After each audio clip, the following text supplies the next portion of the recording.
Hi, everyone. Thank you so much for joining. My name is Christy Louie, and I'm the managing editor here at Hayden's Ferry Review. It's my pleasure to welcome you to the Hayden's Ferry Review Issue 70 launch party. Tonight, we'll hear readings from 5 Issue 70 contributors, including Sarah Ghazal Ali, Sarah Fawn Montgomery, Cindy Juyoung Ok, Lizz Dawson, and Marissa Higgins.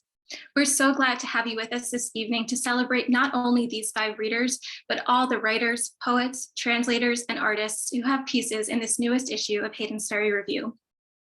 Before we get started, I wanted to give a special thanks to HFR's former managing editor, Rachel Rear, who edited issue 70. I'd also like to thank our senior editor, Susan Nguyen, for her work on the issue. You'll see Susan in the chat as the event continues. She'll be sharing links about where you can find more of our readers' work and also where to purchase your copy of Hayden's Ferry Review. Speaking of the chat, we'd like to encourage you to use the chat and your Zoom reactions to cheer on our readers as they share their work. You can use the chat to shout out favorite lines from pieces, share words of encouragement, and congratulate our readers. And those are all the announcements I have for you right now. So without further ado, I'd like to welcome HFR Associate Editor Margaret Schultz, who will be introducing our first reader. Hi, everyone. The first reader is Sarah Ghazal Ali. Sarah Ghazal Ali is the author of Theophanies, selected as the editor's choice for the 2022 Alice James Award and forthcoming with Alice James Books in January 2024. A 2022 Janickian scholar, her poems appear in Poetry, American Poetry Review, Pleiades, The Rumpus, and elsewhere. Sarah is the editor of Palette Poetry and lives in Lewisburg, Pennsylvania, where she is a Stadler Fellow at Bucknell University. Please welcome Sarah.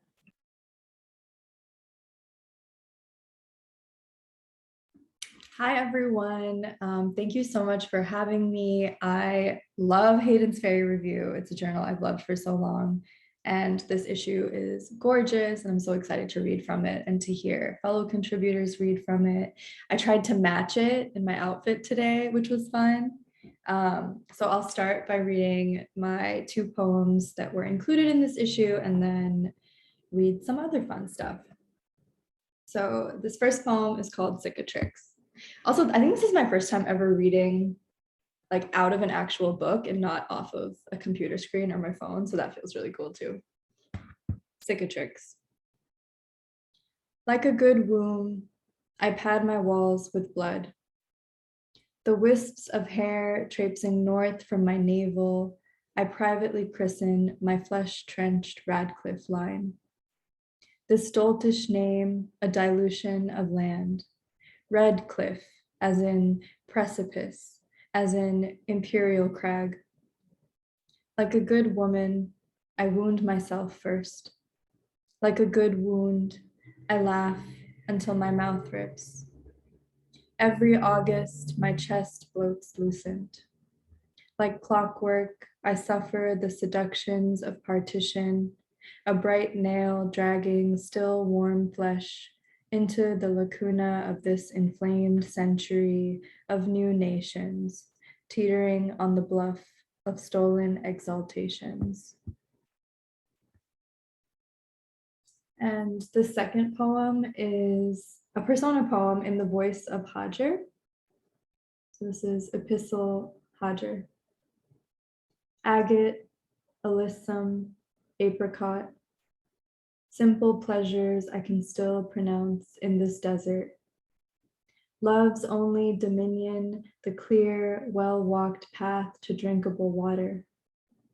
I hesitate to ask for answers, remembering the others forsaken in a basket, garden, well.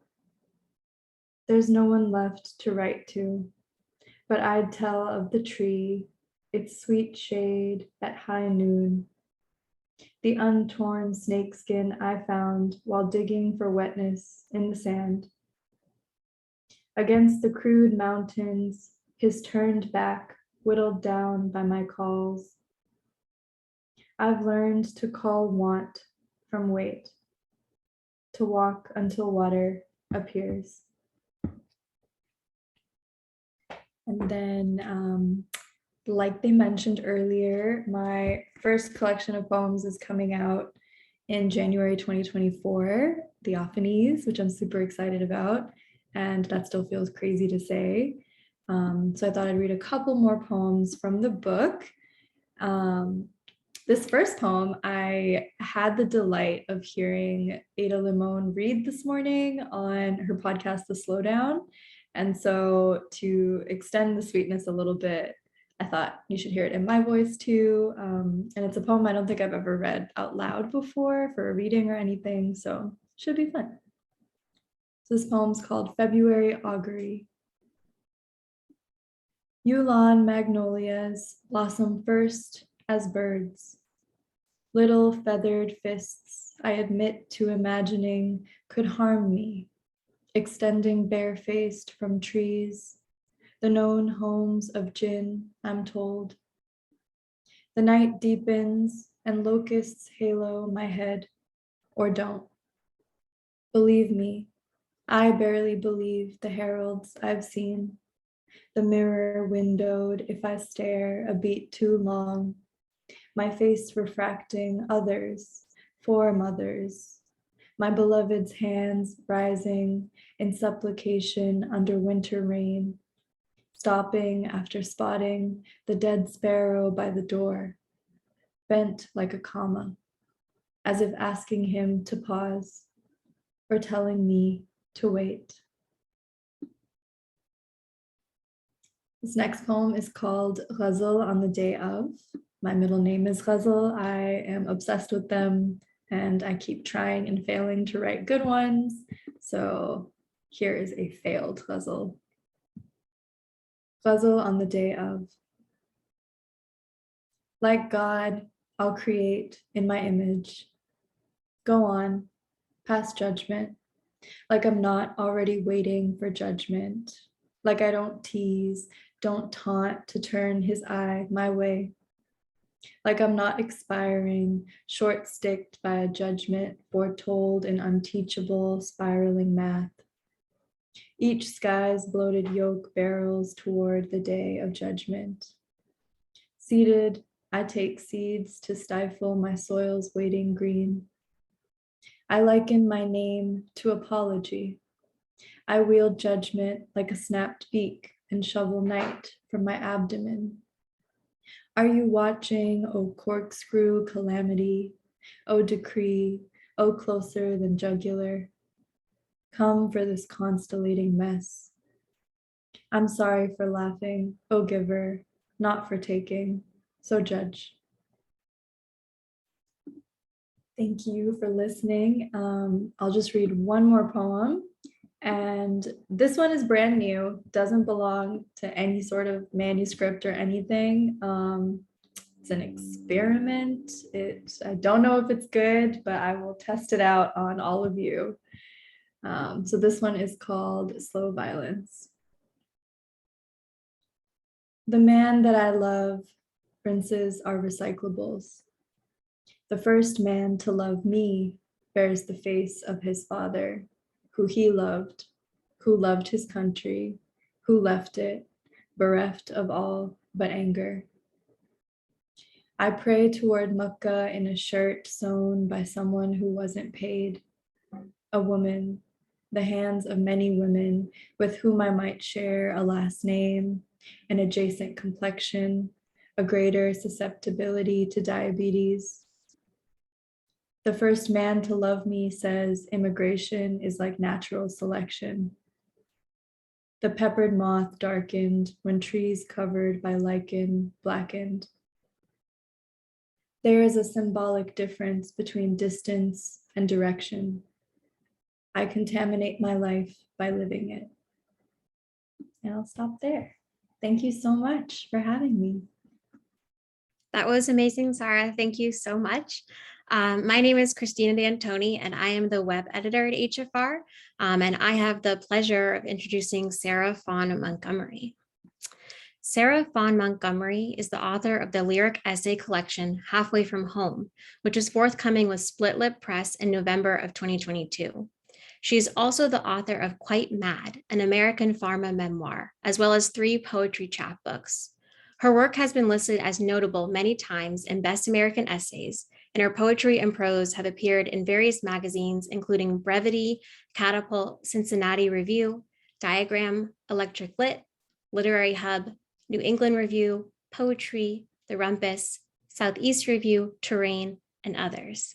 She is an assistant professor at Bridgewater State University, where she teaches creative writing and disability studies. So please join me in welcoming Sarah Fawn to the Zoom stage. Thank you very much. Hello, everybody. Thanks for coming out tonight. I wanted to say thank you to the Hayden Ferry review team for first getting my work a home. I'm a big fan of the magazine. I'm glad to have fiction. I'm a new fiction writer, so I'm glad to have fiction with y'all in this issue. And I also want to thank everyone for bringing me out tonight to celebrate with y'all for this issue. So I'm going to be reading a couple of poems as well as a piece of fiction that appears in the latest issue. I'm joining you all from the Boston area, and here in New England, there is a slight chill in the air, and I swear I saw 2 or 3 leaves start to change color over the weekend, which as far as I'm concerned means it's spooky season. So what I'm going to read tonight is haunted, thankful, and slightly gruesome. So the first piece I'm going to read is a poem that first appeared in Split Lip magazine. This is called Ghost Town. The lifeless part of me pulls a chair next to the dead buried in you, asks how you been, which means are you broken like the rest? We order drinks with wine to feel alive, salt over shoulders, superstition, another bad habit like aspartame or grudges. You throw sugared peanuts down your throat to glint on the floor, and I envy your transparency, erasure a skill I never mastered. The jukebox plays a song from some time dull enough to be fashionable now that we are ghosts in a town occupied by its own extinction. I liked spirits as a child, the forever of it all, haunting a feel-good hurt, numb, from like how Casper was a boy that looked like a girl kissing a girl at a boring party like this one, everyone in costume and dancing badly. And after they floated, he ghosted. And isn't that the appeal? That I'm dead and you, that we understand the effort it takes to spin these stools, these olives in our briny glasses, to ask, how did you die and when? And do you miss breathing and swings, your reflection staring back at you? At the end, I will hover through you as if to say you are something, and you will let me go first through the wall by the door, lingering in the rain, our lonely lit up by the traffic lights, making us feel as if we are almost alive. This next poem is called Wishbone, and it originally appeared in a magazine called Hab. Wishbone. How easy it is to snap bone between our broken. Brittle as it has become, we know from where sinew simply gave up, flesh eager to abandon the thankful architecture, good meat glistening, smeared across smiles, suckled from fingertips, shining and wet. And bone, we know, is destined to spread wide like legs, to feast on hidden creamy marrow, desire sopped up with cheap bread, fed down a greedy throat. So we sacrifice this wishbone from the platter like our hunger, the frame of our collars growing gaunt and pronounced, breasts disappearing along with our blood, feathers, it seems, sprouting to keep us warm, hearts humming like birds, feverish at the nectar, stealing from the sugar bowl when weightless proves too heavy, and we break because girls desperate for luck will do anything to fly. And I'm going to end by reading a piece of fiction that appears in the latest issue. I'm primarily a poet and a nonfiction writer. I'm relatively new to fiction, and I'm quickly falling in love with the genre because you can do things in fiction that you just can't do in nonfiction, like write about cannibalism, which is what I do in this piece. This is called The Pleasure of My Company. He drank bone broth because he was hungry, and I gave him my body because I was too. It wasn't hard to give myself away, just a saw and some absinthe.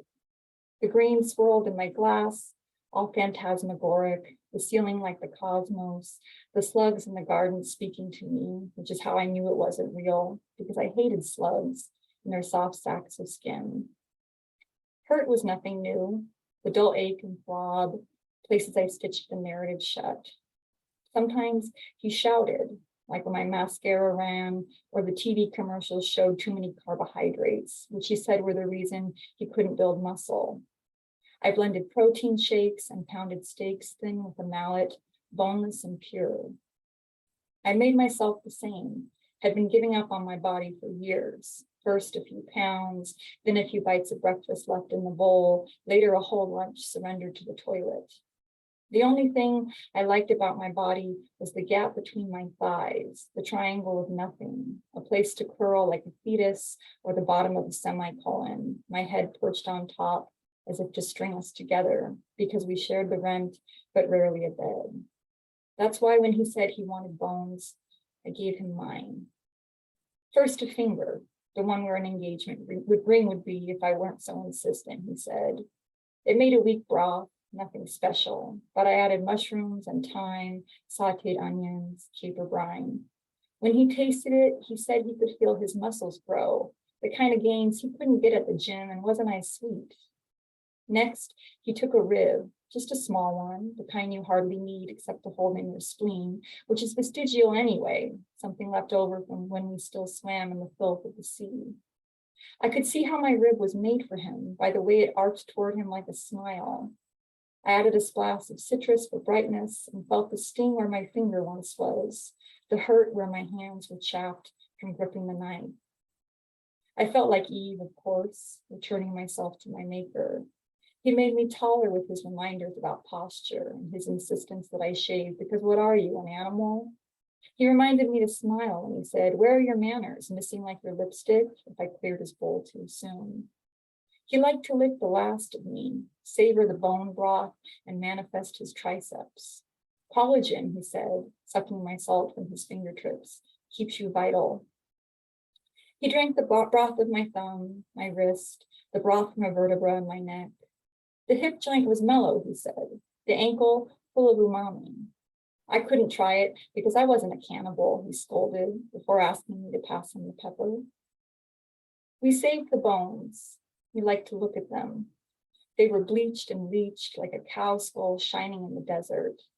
When the pile got unruly, I assembled them into a partial skeleton.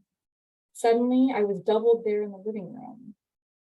In summer, the wind whistled through my ribs like a chime, and in the fall, I carried me out to the front lawn to amuse the trick-or-treaters. I'd never been so bold or so popular. Even I started to want to spend time with myself, like when he said I was selfish for keeping my index finger in pelvis, and I held my own hand afterward to feel better. I began to enjoy the pleasure of my company. I was a good listener, and birds of prey were attracted to me, circling overhead as if I were a great sorceress or woodland queen. When he complained, I was never around, he was lonely and hungry. If I wasn't concerned about his quads, then what kind of partner was I? I threw him a bone, my kneecap. It was spiteful, I knew, but I so wanted to hang it later from my earlobe, make a brooch at my throat, put the patella on my pinky like the world's largest diamond.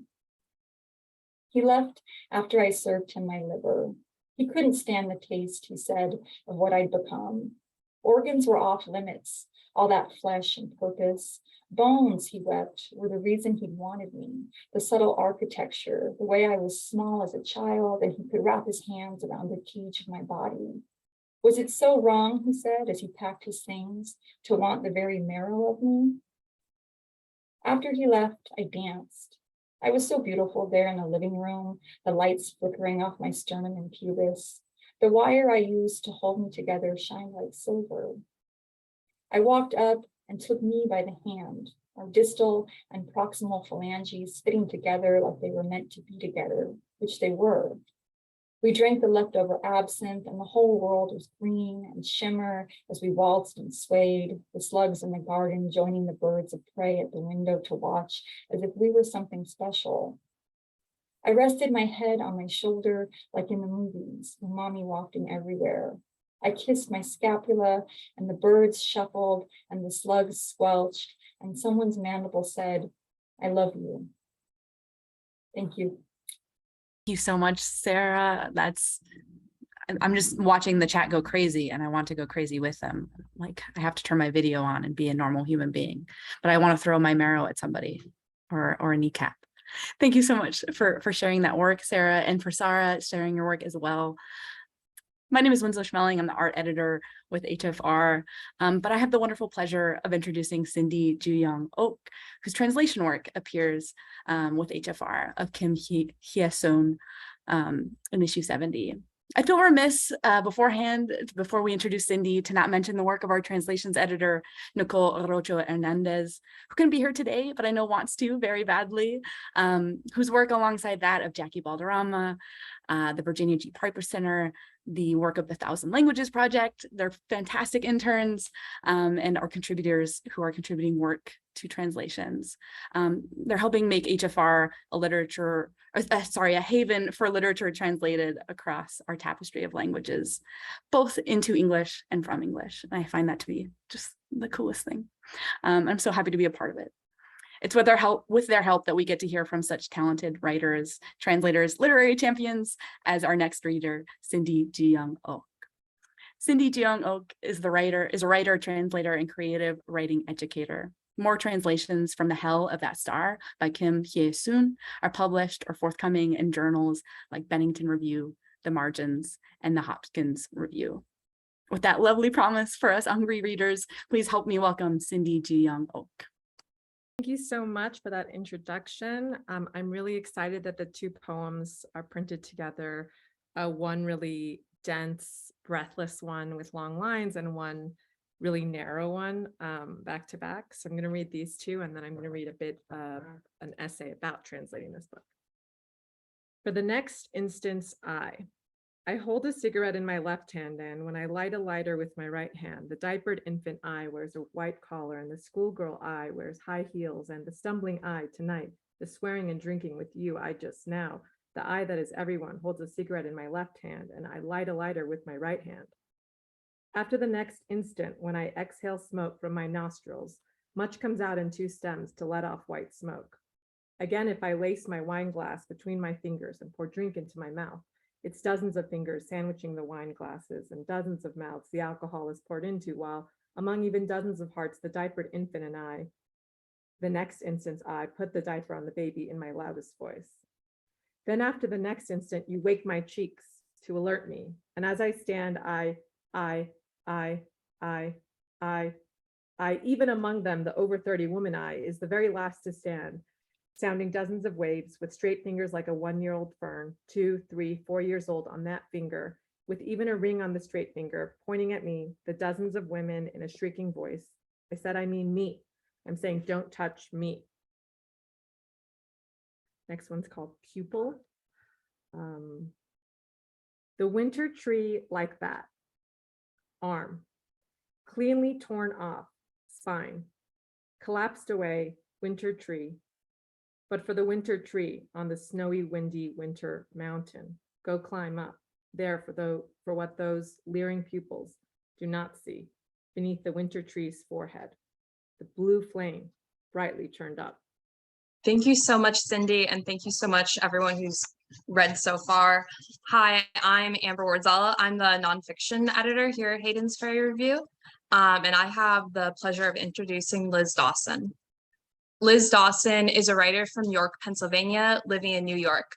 She's a nonfiction MFA candidate at the New School. Lizz has worked as an editorial intern at Creative Nonfiction Magazine and as an editorial assistant for Story Magazine. Currently, she is an editorial associate at Teachers and Writers Collaborative.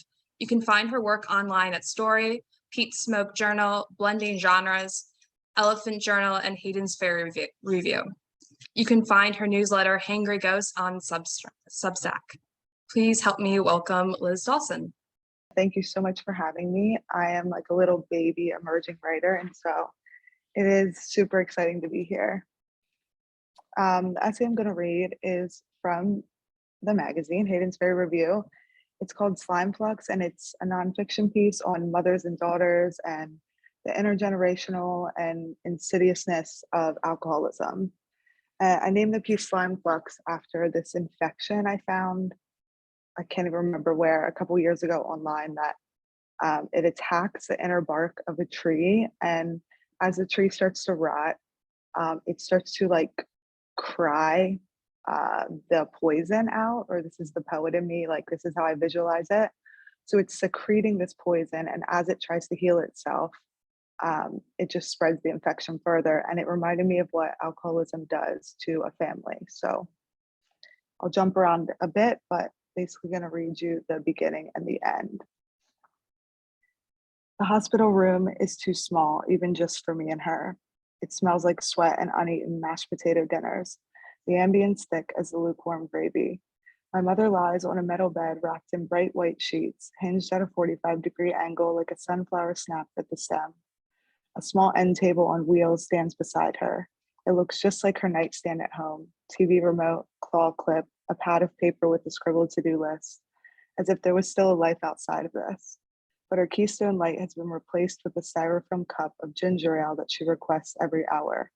Something to bring to her lips. Sip, sip, sip, trying to drown whatever's in there.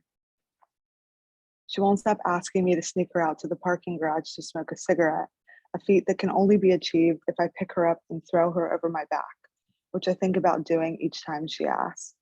I look out the window, imagine myself walking across the parking lot like that, her body a sack of flour, my knees buckling under its weight. We're 15 floors up, mounds of snow pile in the parking lot, speckled in black soot, like scoops and scoops of chocolate chip ice cream, her favorite. My father is usually in the room with me. Other times he is pacing the maze of the hallways. Sometimes he sits in the lobby and stares out the window, his gaze stuck and shallow, waiting for relief. I wonder what he's thinking. I wonder if he's worried. I wonder if he's haunted, if visions of that morning wake him up as he dozes off at night, but I don't ask. He sleeps on the couch in our room almost every night the first week. It's as if he's been preparing for this. For a few months prior, each time my sister and I visit my parents' house, pillows and comforters cover the living room sofa. There isn't enough room in the bed, they answered when we asked them why they slept separately now, or we like to watch different stuff on TV. But entering my mother's bedroom back then was like walking into a hole-in-the-wall dive bar. Cigarette smoke hugged the space like saran wrap around old leftovers. The stench of piss and stale beer could no longer be scrubbed out of the sheets. Alone in the bedroom, beer in one hand and cigarette in the other, my mother's face floated golden like the setting sun. My dad stayed as close as he could. It's hard to say why he checked on her that morning. I asked him if he heard the thump of her body when she fell out of bed, but he says he didn't. Maybe some part of him felt it, a jolt in his system as she hit the ground, a compulsion to move that he happened to attend to. Maybe the house itself shook him awake as her body jerked and shuddered as it tucked itself under the bed, lodging itself there between the frame and the nightstand. Whatever woke him that morning carried his body to the door, used his hands to turn the doorknob, walked him in. Whatever it was calmed him enough to call an ambulance, enough to explain to them what was happening as he waited 5 minutes, 10 minutes, forever. Her moans, low and feral, replaced any chance of communication, no matter how many times he yelled her name. Her eyes rolled into the back of her head, her frail body trembling like a teacup in an earthquake. Make sure she doesn't swallow her tongue, the 911 dispatcher said on the phone. Make sure it's still there. When my mother moaned again, her mouth agape enough for 2 fingers, my father followed the dispatcher's instructions. As her body shuddered, his thumb and pointer finger wrestled with the warm, squirming animal. The slippery organ was there, of course it was there, attached as ever to her frozen mouth. And for a second, she was there with him too, her eyes wide with terror, but the recognition didn't last. She snapped her mouth shut right around my damn fingers, my dad tells me years later. His voice is vacant. He is back there in that room, the way only memory can do. He is back there with her body, with the whites of her eyes. He is back there, fingers clamped between her teeth like a metal trap.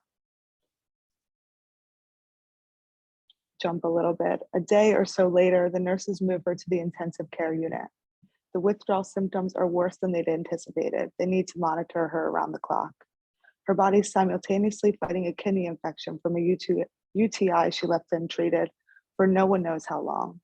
I tried to tell you, I muttered to the doctor under my breath. I repeat the numbers again and again, 2 cases a week at least, 30 years. But the truth is, I'm nothing but relieved. As precarious as the situation is, this is what we wanted. My dad and I had tried for months to think of hypothetical situations It might get her to a detox center as we watched her feeble frame wilt at home. Our prayer is much more desperate than logical. We talked about dropping her off somewhere with a bag of her belongings, driving away and not looking back, but we figured she'd just find a way out. At this point, no one but us really knew how bad the situation had become. Even with benzos to calm her nervous system as her body recovers from the shock of no alcohol, my mother still sees tiny Cocker Spaniels and black, burly German Shepherds walk in and out of her room, their tongues frothing for affection. She asks the nurses if she can pet them. At first, we laugh, but sometimes the dogs are replaced with human-like creatures, their flat backs bent and bruised as they climb the sterile white walls around her. Their bloody feet and hands leave marks that she begs the nurses to clean up. We can't help her when she's lost in the hallucinations that come with PTs. No one can, but we listen. We do our best. We make sure the blood's scrubbed. And then just here. At this point, this is the ending of the piece. I inch my body in next to my mother, the sterile hospital bed creaking beneath me, but she barely stirs. Liquids crawl from the wires beside us into her veins and keep her calm. As I curl my arm around her delicate body, I think of how long she held me. My sister and I cuddled on either side of her in bed each night, terrified to sleep alone, even when we were far too old to crave the comfort of our mother's arms. Soon I am dropping into sleep beside her, our chests in cadence with one another. Soon I'm dreaming that I am kneeling on a woolly rug in the hospital's bathroom to the right of us. I watch myself stand up suddenly, as if realizing where I am, rip open the door and find myself back where I started. My mother's completely still, alone beneath piles of white blankets. They cover her like dogwood flowers. Mom, I call out to her. She doesn't move. Mom, wake up. Finally, her head starts to stir on the pillow. A deep sigh escapes me, but my body stays straight and unmoving. Her eyes, drippy and low, scan the room. I watch her realize she is still here, still withering away. Mom, let's go, I say to her, walking towards the bed. Come on, let's go, let's get out of here. Where are we going, honey, she asks. I know that she trusts me. My body relaxes as she smiles back, alive with my fervor. It's a force that she knows. My resolve is hers. Just get ready, Mom. Are you ready? My speech is slurred and quickened the way I remember hers when she'd been drinking. I'm almost out of breath. Wires run in and out of her nostrils. She's a soft ball of yarn, the ivy machine the needle. I need her to move, but the wires, they're holding her there like roots. Get up, Mom, get up, I shout, but she isn't fazed. I'm ripping the layers of the blankets from her body frantically. Get up, Mom, hurry. Go on without me, honey, she says, her eyes glancing up towards me. I'll catch up. I don't want to slow you down. No, Mom, it's close. We just have to hurry. With an exhale, she lifts her head from the pillow and leans forward. The motion is sturdy and measured. Her eyes are closed again as she starts to remove the wires one by one, first from her wrists, then from her nostrils. I move closer to the bed and tell her to climb on, to imagine the horses she rode when she was young. Think of Snip, I say, no problem, right? I'm smiling again now as she mounts my back, the grace of a natural, and I lift her right up. She's as light as she looks. The window's just a few feet from the edge of her bed, and I walk over, her arms around my collar blades, her weight hanging against me like a cloak. And the window, it opens right up. She gasps, almost breathless, at the sight of the sky, bright with the colors of early morning, purple and magenta like the undersides of eyelids. Her legs squeeze tight around my waist. My hands wrap around the shrunken meat of her calves, keeping her close. You ready, Mom?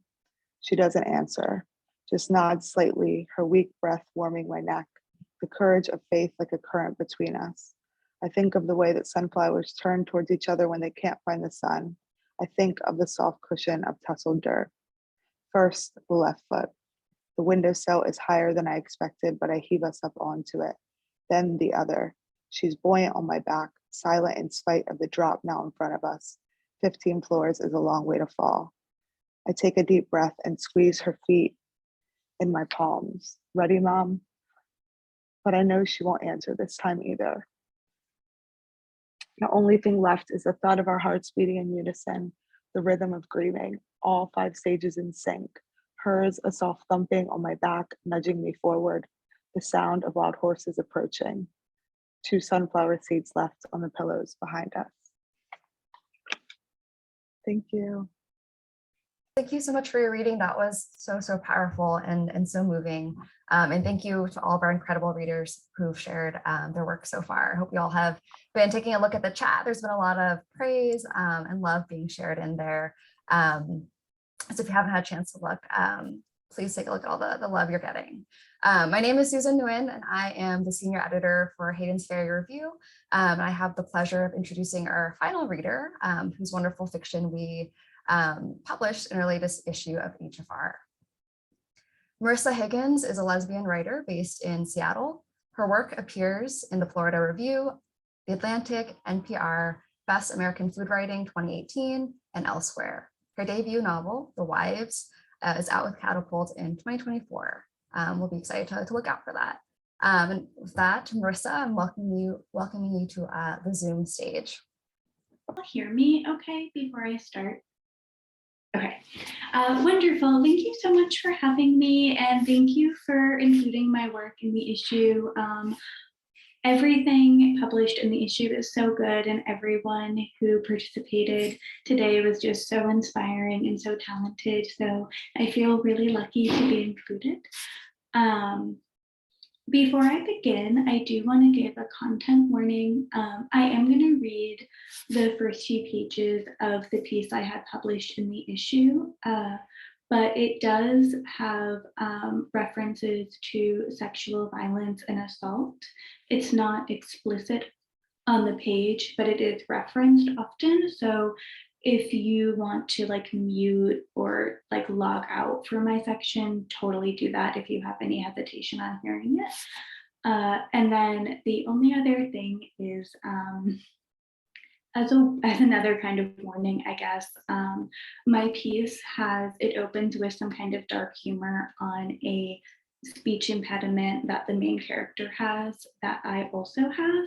So you will all just have to bear with me a little bit. I will try my best to enunciate, but yeah, I didn't really think that through when I wrote this, and then imagined reading it that I would also be saying it with my lisp, but here we are. Okay. The source. Cecilia wrote lemon, lemons, lemon, lemons. S, no S, S, S, no S. Samantha Lemon or lemons? Lemons, Cecilia settled. She wanted her made-up mentor to have the same lisp she did, the same source of shame, the same fumbling of a word she couldn't avoid. Though, since the attack, she was happy to point out to people that the long-term effects of the violence might have affected her speech. It didn't, but she wanted to shame people she felt were forgetting. About her, about what he did, about what she was doing since she was deemed a survivor, working from a hospital bed, waiting for visitors who canceled more often than not, eating reheated macaroni and cheese that kept returning to room temperature once the bowl shifted out of sight.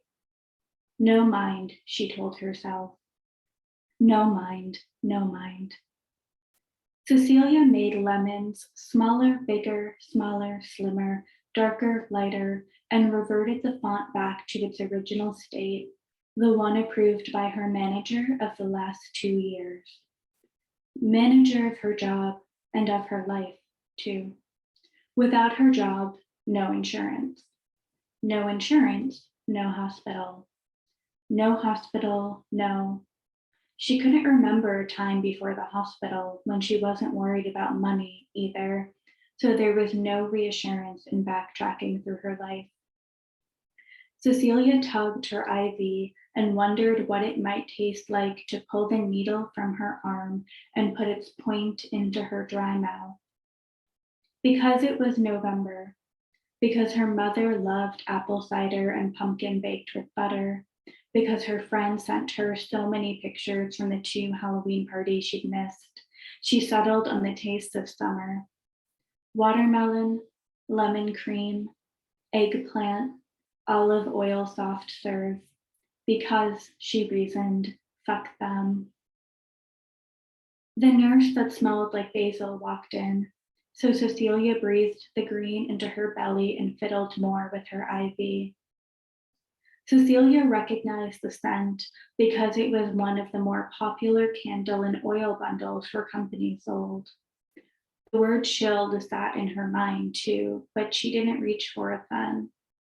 Basil candles, basil waxless wicks, basil hand soap, basil under eye enhancer, basil probiotics.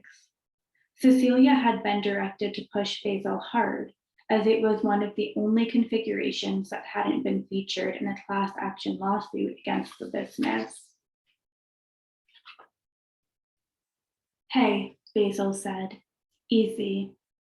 She spoke slower to Cecilia, to all the patients in this unit, than she did to her similars, the other people who worked at the hospital. On afternoon, Cecilia felt her anger sit on her skin, all heat. The thought about reporting it, this condescending care, but she couldn't remember the nurse's name or face once she was out of sight. Cecilia told everyone the memory loss was the worst part of the injury, and she almost wasn't lying.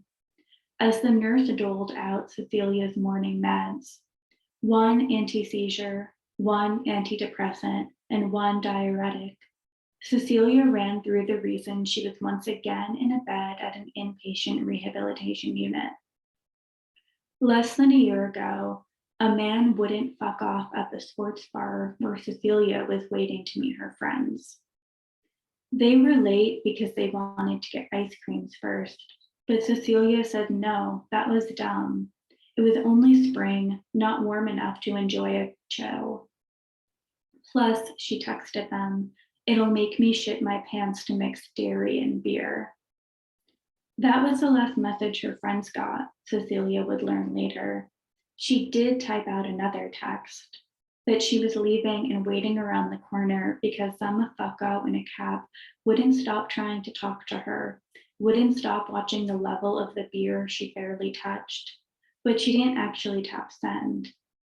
Still, she got up, put on her coat, told him she'd see him around, and she was running through the other cheap places in the neighborhood as he followed her outside. She told him to back the fuck up, and he said he was a nice guy. Cecilia remembered this part, she was certain. Partially because the security footage captured these moments of the fight, but not what the man did to her in the alley afterwards, and partially because Cecilia felt empowered. Remember this, she told herself, and the moments before she called him a bitch. Back off, she said, louder, bitch. A forensic lip reader provided a statement to the defense confirming Cecilia had indeed said bitch. Important, Cecilia's attorney warned her, because the defense would try and construe it as the first move in the attack. They're going to say he was defending himself, her attorney said. You understand what I'm saying, yes? But that conversation happened months after Cecilia woke up in the hospital alone. Her parents and friends in the cafeteria eating grilled cheeses. Cecilia was happy she remembered how happy they looked when they found her eyes open, saw she was able to sit up on her own, and later even walk. I'm so mad, her dad kept telling her, tomato soup still on both corners of his lips. Cecilia was mad too, and she didn't want to ever stop. Always working, Basil said. You type a lot, huh? Yeah, Cecilia said. I write ad copy for our socials. Though the nurse looked only a little older, Cecilia figured she didn't know socials was short for social media, and she felt a little proud then, a little better. That's nice, Basil said. I'm sure your parents are proud. Cecilia swallowed her pills. Her parents wanted her back in her childhood bedroom. They didn't understand why she wasn't honest with her job about what really happened, the crime and all that came after it. If you told them, they'd never ask you to keep working, her father insisted. It's inhumane what you have to do. It isn't, she told her parents. My copay for this stay is like 50 bucks. It was 300 all in, but she liked the sound of 50, the ease of it. What do they think you keep going to the hospital about? Her mother said. It doesn't make sense. A chronic UTI, Cecilia told them. She liked the sound of that too. They're happy and mostly alive, Cecilia told the nurse, who laughed, then covered her mouth, withdrew, and became Basil again. It's good to drink the orange juice, she told Cecilia. When you have your oatmeal, you absorb more nutrients that way. That's a lie companies put out to sell more, Cecilia said. That morning, she'd been writing copy for a new product that offered the same nutrition as 23 salads in just 8 ounces of liquid. Her made-up source of the day, Samantha Lemons, gushed about her surprise at being able to drink it with just water.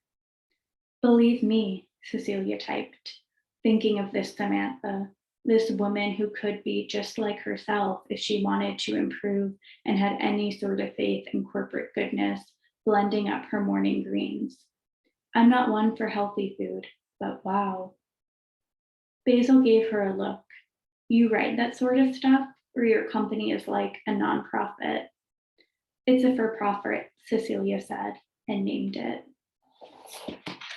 I'll stop there. Thank you, guys. Thank you so much, Marissa, for sharing that incredible story. And thank you to all of our readers tonight for sharing their beautiful work. As a reminder, if you'd like to read more from our readers, please check the link in the chat for where you can purchase your copy of issue 70 of Hayden's Ferry Review. I also hope that you will consider subscribing to our newsletter and following us on social media so that you can learn more about future Hayden Ferry Review events. Thank you all so much for joining. We really appreciate your time, your enthusiasm in the chat, and your support for our readers. We hope that you have an excellent rest of your evening.